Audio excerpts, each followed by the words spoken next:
Okay, I want to do this video. This is using Drambo and also using the S4, Torso S4. Now, I don't own a step sequencer other than what I have inside of DAWs and inside of here. If you own the Digitac, that's probably a better choice in this situation.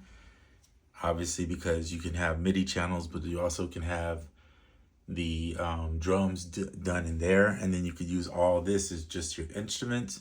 Probably a better solution. But if you only have maybe an iPhone, or if you only have an iPad, this is the perfect solution. So something like Drambo. But let's say you have the S4. Now you can do 4 tracks in the S4. We already know that. And we understand that you could have one track where you chop a drum break. Some people enjoy that, especially if they're doing drum and bass or jungle or something of that nature. Or if you just want to play a drum break in here, you can just have one playing while everything else is doing what it does. And some people would prefer just to be in this one situation. So I'm just showing this as another option, really. But we're gonna use all poly tracks. Poly tracks are like, I think of poly tracks as more like an instrument trap because they can play up to 8 notes at a time. That's the simple way to put it, right? So in other words, each hit could be 8 notes, right? On the thing, 8 piano notes. So what I like about this type of mode here is just being able to set, and it doesn't really matter about tempo here because we're using the iPad's tempo, and it's not, obviously it doesn't match here, but I can set it up to what I have it at. It doesn't, because this thing doesn't have a sequencer in it, right? So we don't have the ability, which would be kind of cool. I can't deny if they ever found a way to throw a little sequencer in here to where the poly tracks would be even more useful in my opinion at that point. But you can trigger with this button and shape your sound because this thing is designed to shape sounds, right? It's a scoping sampler.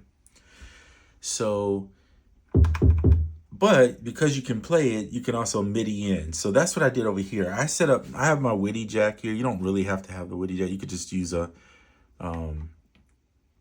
5 DIN pin or whatever it's called, MIDI out. But I have mine set on Bluetooth because it's just easier. If I want to use the phone, if I want to use whatever, I can pull it out and just use it. It's much simpler to go with the Bluetooth. So in Drambo, typically your track's going to look like this, right? It's just a MIDI to CV track. Well, if you hit the plus sign and go down to MIDI, you'll see that you can do MIDI in or out. So what I did was I set up 4 tracks, 2, 3, 4, and they all have MIDI jack as the output, and then the channel. You can change the channel if you click there. So I changed the channel to each corresponding channel. Now, and this is set up to where 1 is 1, 2 is 2, 3 is 3, and 4 is 4, each track. So on this one, I have kick, rim shot. That little pop at the end is annoying, so we're going to fix it by going to here and changing the length. There we go. So we don't get that. There you go. And then we'll go into, oh, and in here you can play a sound forward or loop it. So that is one way to work. So like if you turn it here,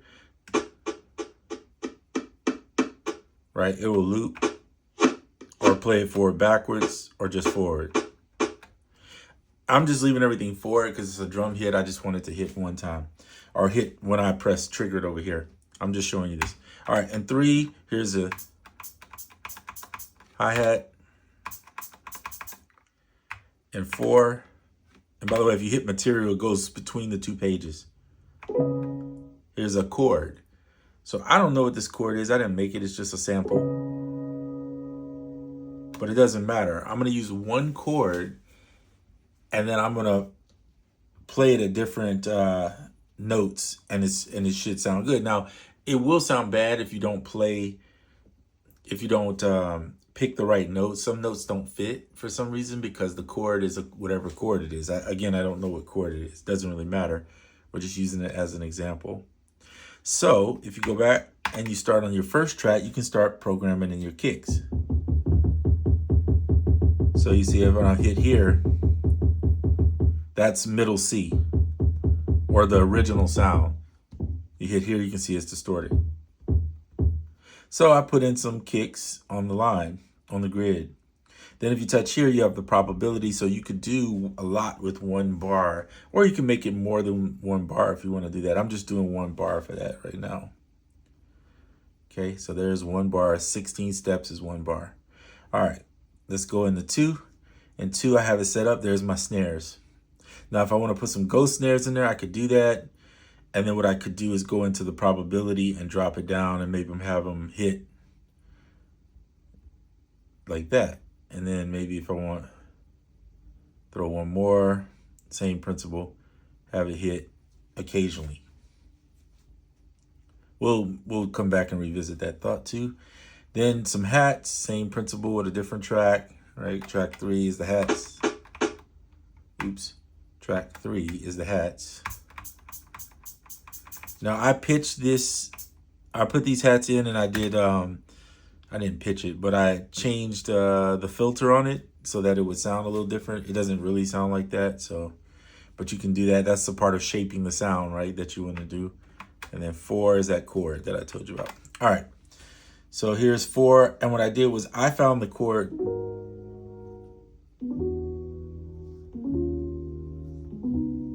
So I could have played here, and it sounds okay. They're gonna sound different depending on which one you hit and where on the piano you're hitting it, but I liked it over here.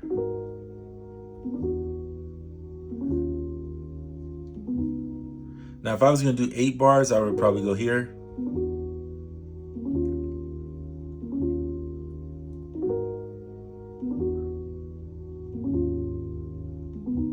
Something like that, or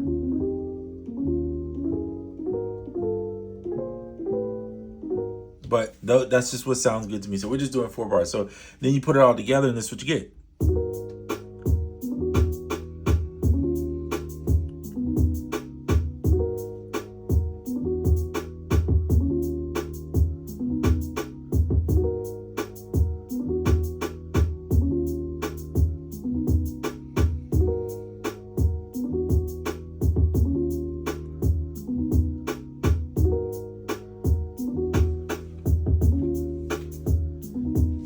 And in here, you could put, in theory too, some effects. So you could go back up to your generator in here, your processor rather, I'm sorry, in here, and add some AU unit effects. So if you want,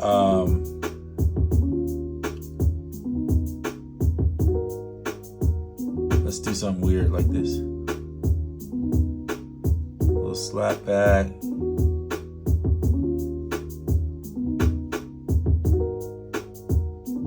Actually, I take that back because we're using it as a MIDI controller. I forgot. My brain's tweaking. So you wouldn't be, in this particular setting, you wouldn't be able to use it. Now, if you put it in AUM and you did it from AUM, you could put your individual tracks out. Right now, what we're doing is different. So that's why that won't work.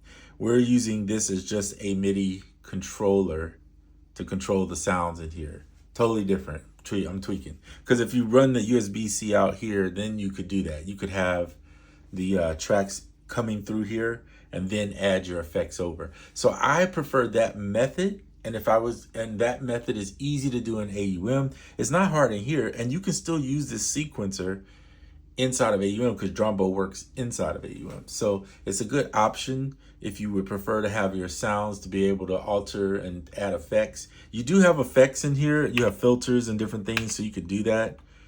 But if you don't like, to me, I feel like these filters and this stuff in here, the distortion section, compression, big crush, it works nicely for drums.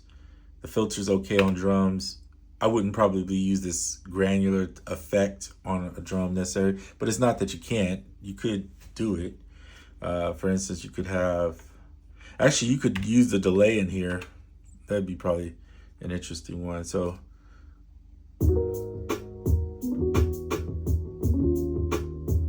So right now we're on track 1. Let's go to track 2.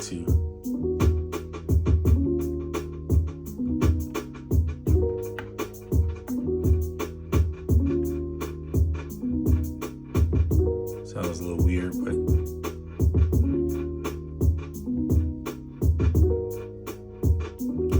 but you know, it's one way to color the sounds. And if you want to clear that, then you would just hit here and then press parameters and mods, and now it's cleared.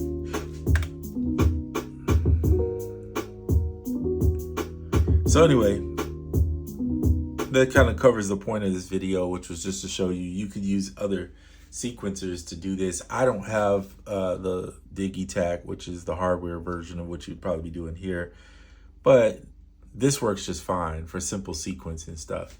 Now, I don't use this for this type of workflow. I'm just showing you that it can be done.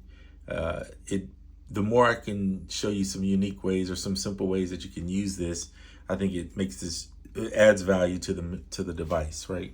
Of ways you can use it. I personally enjoy it more for sculpting samples and building soundscapes out of samples. That's why I like it. Because technically what you're doing here, you could just do it in Drambo and make a track in there like that. But anyway, just another way that you can work with the S4. It's a simple way I'm showing it. Obviously, you can build on it and make it your own workflow. All right, that's it. I'm out.